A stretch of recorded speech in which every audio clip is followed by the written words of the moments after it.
Hi అండి. మీలో ఎంతమందికి మునక్కాయ కూర అంటే ఇష్టం? మునక్కాయ కూరతో చాలా ప్రయోజనాలు ఉన్నాయి కదా. ఈ మునక్కాయ కూరని అనేక రకాలుగా మనమైతే యూస్ చేసుకోవచ్చు.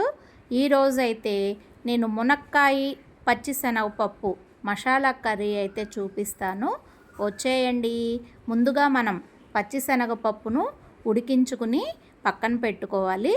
అలాగే మనం కర్రీకి సరిపడినంత ఆయిల్ వేసుకుని తాలింపు దినుసులు వేయించుకున్నాక ఉడకబెట్టిన పచ్చెనగపప్పును కూడా వేసుకుని ఆయిల్లో 1 మినిట్ అయితే వేయించుకోవాలి.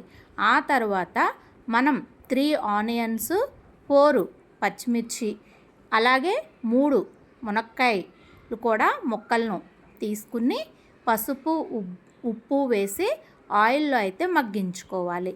ఇలా మనం మూత పెట్టి పసుపు ఉప్పు వేసి ఉల్లిపాయ, పచ్చిమిర్చి, మునక్కాయని మగ్గించుకున్న తర్వాత అల్లం వెల్లుల్లి పేస్ట్, దానిలో ఒక చిన్ని దాల్చిన చెక్క, ఒక లవంగం ముక్కను కూడా యాడ్ చేసుకోవాలి. అలాగే 2 టమాటాలని మిక్సీలో ఇప్పుడు చూపిస్తున్న విధంగా పేస్ట్ చేసుకుని ఆ పేస్ట్ని కూడా యాడ్ చేసుకుని ఈ మొత్తం కూడా ఆయిల్లో మగ్గేటట్లుగా అయితే ఉడకబెట్టుకోవాలి.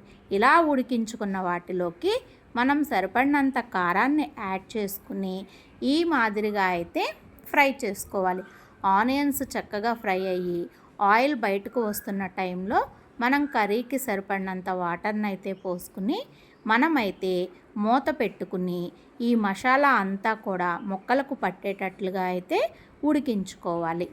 అలా ఉడికించుకుంటే మనకి కూర ఎంతో కమ్మగా రుచిగా కూడా ఉంటుంది.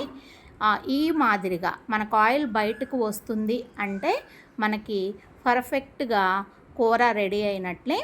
ఈ సమయంలో మనము తరిగి పెట్టుకున్న కొత్తిమీర, మసాలా కర్రీలో కొత్తిమీర వేస్తే ఆ టేస్టే వేరుగా ఉంటుంది కదా. ఇలా కొత్తిమీరను కూడా యాడ్ చేసుకుని ఒక 5 మినిట్స్ మనం ఉడికించుకుంటే ఎంతో కమ్మని రుచికరమైన మన మునక్కాయ శనగపప్పు కర్రీ అయితే రెడీ అవుతుంది. ఈ విధంగా ఒక్కసారి ట్రై చేసి చూడండి. వీడియో నచ్చినట్లయితే like, share, subscribe. Thank you.